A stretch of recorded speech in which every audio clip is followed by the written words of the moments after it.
d'abord, puisque vous avez connu, vous avez un parcours un peu plus, vous avez évolué dans les milieux politiques, Oui. où ces histoires, cet aspect aura été discuté, je l'espère, de façon plus approfondie et mieux que ce que je viens de présenter d'ailleurs. Et merci beaucoup. Ce que vous avez présenté, c'est exactement ce qui se passe. Donc, la communauté internationale dans l'ensemble n'a pas vraiment aidé les Congos dans cette crise. Et ce n'est pas seulement la communauté internationale dans l'aspect des pays qui sont coloniaux, les pays coloniaux traditionnels tels que nous les connaissons. Et ces pays utilisent le pays proxy à côté, dans la sous-région des Grands Lacs.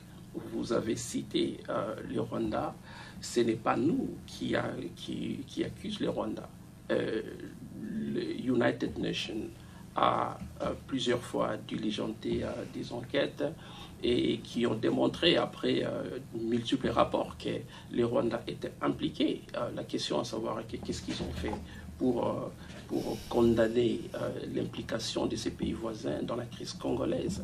Il y a plusieurs fois, on a arrêté des militaires avec des tenues venant du Rwanda. Il y a les ADF Nalu qui sont de l'Ouganda, qui continuent à opérer dans notre territoire. C'est-à-dire que quand mon ami disait que le Congo est presque inexistant, l'armée, le pouvoir a une faiblesse. Et nous, tant que Congolais, nous observons cette façon d'agir du pouvoir en place. C'est comme s'il y a connivence avec ces groupes, c'est-à-dire que ces pays à côté. Alors, c'est-à-dire une petite question d'ordre, d'intendance. Quand on tape sur les micros, la table, ça se répercute dans les micros et ça nous donne des petits gazouillis qui vont se répercuter sur la qualité pour les auditeurs. Donc on continue, désolé de vous avoir interrompu, mais on continue donc sur votre intervention, sur le rôle des pays voisins, parce qu'on parle des élections, si les élections se déroulent alors qu'une partie du territoire...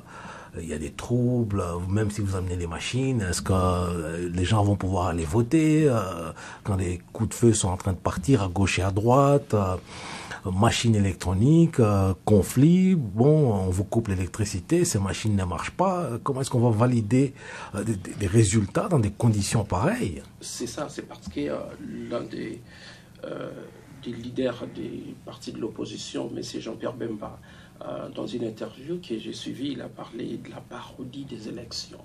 Donc, je ne sais pas, nous parlons des élections parce que nous sommes optimistes, parce que c'est ce que nous souhaitons. Les gens sont tellement fatigués de tout ce qui se passe au Congo. Mais normalement, en voyant les choses en profondeur, nous voyons que tous ces arrangements sont une parodie et pour normalement remettre les gens qui nous ont assujettis pendant longtemps à revenir au pouvoir.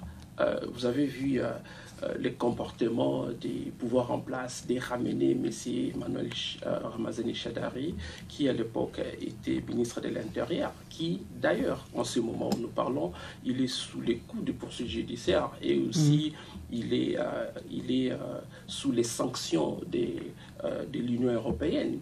Il est connecté à plusieurs massacres et aussi les massacres des représentants, disons, des experts des UN, des Nations Unies, de la MONUSCO qui ont été assassinés au Kasaï.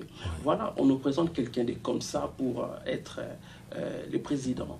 Et il est impopulaire. Bon, tous ces scénarios démontrent que ces élections sont une parodie. C'est pourquoi il est facile pour eux de nous amener la machine à voter. Alors, s'il faut rebondir un peu par rapport à l'action des pays environnants. Actuellement, M. Paul Kagame, qui est le président du Rwanda, et le président de l'Union africaine. Et je pense que si le Rwanda voulait, et l'Ouganda, s'ils voulaient réellement aider le Congo à sortir de cette crise, ils allaient le faire depuis longtemps, parce que c'est seulement aux côtés de l'Est, c'est là où il y a insurrection, il y a il y a toujours des groupes armés, et ces groupes armés ne sont pas des Congolais. Ils viennent à Béni, ils coupent les têtes des femmes, ils éventrent les femmes, Ils violent, ils font tout ce qu'ils peuvent faire. Mais la communauté internationale, je parle de la MONUSCO qui est là, on parle de la grande mission des Nations Unies en Afrique. Mais qu'est-ce qu'ils sont en train de faire? Pourquoi nous n'avons pas vu des preuves tangibles pour faire voir qu'ils sont réellement là pour aider les Congolais? Donc c'est-à-dire qu'ils sont... On ne peut pas leur demander la solution parce qu'ils sont eux-mêmes l'origine de cette crise que nous... Là, ici, je parle vraiment comme porte-parole de toute la population congolaise qui est meurtrie, qui est fatiguée de tout ce qui se passe. Alors, quand je parle des élections, quand nous parlons des élections, c'est parce qu'on n'a pas de choix. On est fatigué, le peuple est fatigué. On voudra que ce monsieur parte avec tout son gouvernement, son armée. Depuis 18 ans, ce gouvernement est sur place. Nous avons vu qu'il y a des tragédies, des souffrances, et tout ce que nous avons vu ne donne pas l'espoir qu'on peut encore voter quelqu'un de comme ça pour la continuité. Le monsieur qu'on a mis en place pour être les dauphins de Kabila s'appelle les candidats de la continuité. Mais quel est son nom? Parce que c'est Emmanuel Ramazani Shadari. C'était l'ancien ministre de l'Intérieur de M. Kabila, et il a toujours été l'homme de main du pouvoir. Donc, il y a encore un autre nom qu'on l'appelle coup sur coup, c'est-à-dire que lui, il n'hésite pas. Non, mais ce que j'aime bien au Congo, on a l'habitude de sortir des termes qui sont vraiment, et qui font histoire, qu'on dirait rentrer dans l'histoire. Et voilà, lui, il est fier de ça, parce que je l'ai vu plusieurs fois dans les interviews dire que je suis monsieur coup sur coup, c'est-à-dire que quand vous faites ça, vous faites ça. Ça, c'est pas un langage de quelqu'un qui peut diriger un pays qui est déjà martyrisé par des difficultés, des souffrances. Nous voulons quelqu'un qui peut ramener la paix.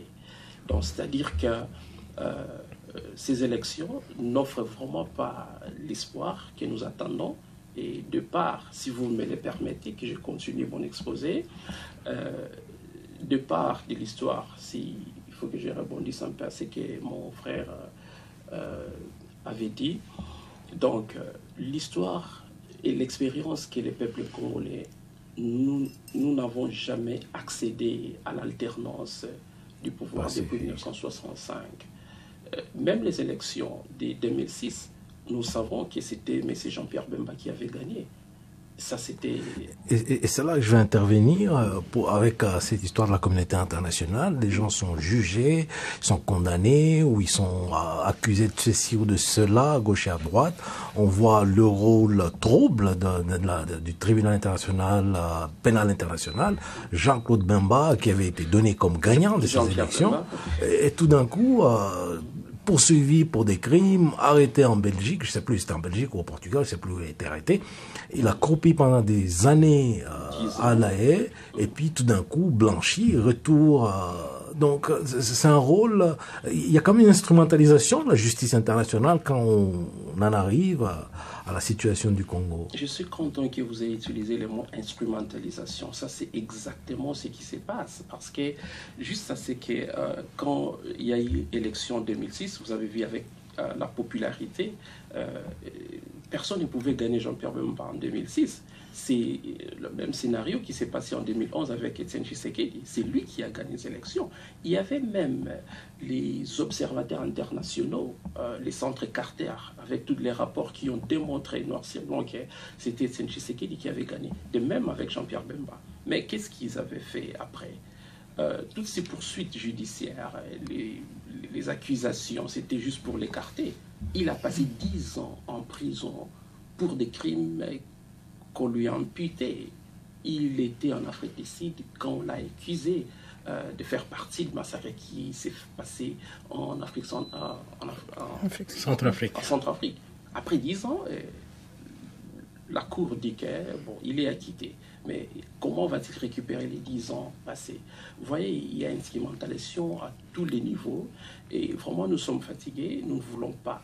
Nous appelons vraiment les pays qui ont une bonne volonté, y compris l'Australie. Et pourquoi? Parce que nous vivons ici, nous sommes la diaspora de l'Australie. Parfois, on est aussi fatigué de la diaspora de l'Europe. Ils ont été là pendant longtemps. On ne voit rien à part les communiqués, des sanctions par-ci par-là, mais nous voulons voir des faits. Nous avons vu, ils ont arrêté certains gens dans l'histoire, mais qui doivent arrêter les gens qui tuent les gens. On connaît celui qui est l'auteur des crimes. On a commencé par le meurtre des activistes et des droits de l'homme avec monsieur... Non, parlons un peu depuis 2007. Il y a le monsieur des...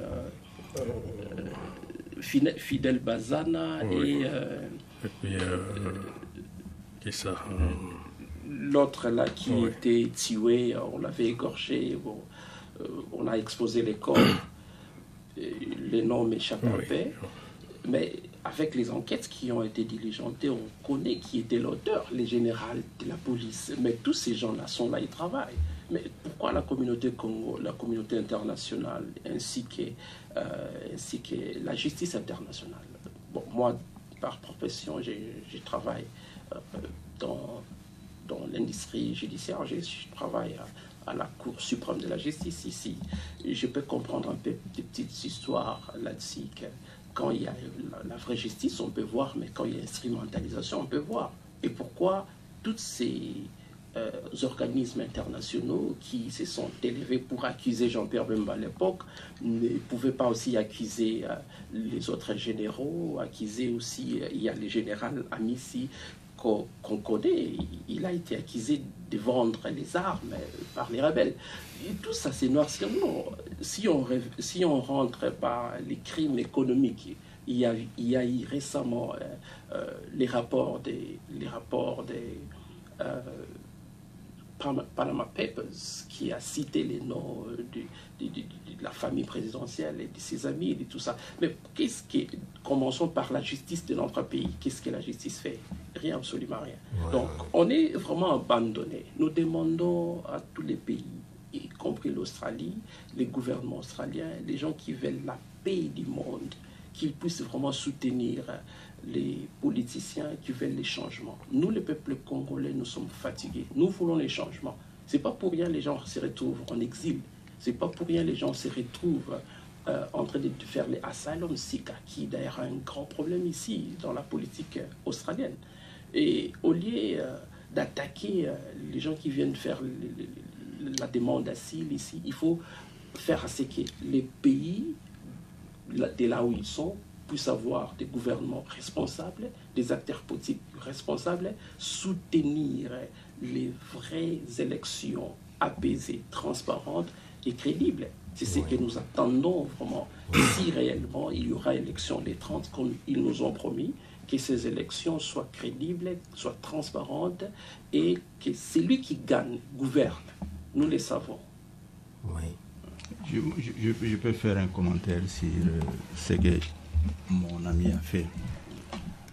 C'est combien de minutes pour chacun? Je vous donne 2-3 minutes et puis on va passer à un autre sujet. Il n'y a pas l'équilibre.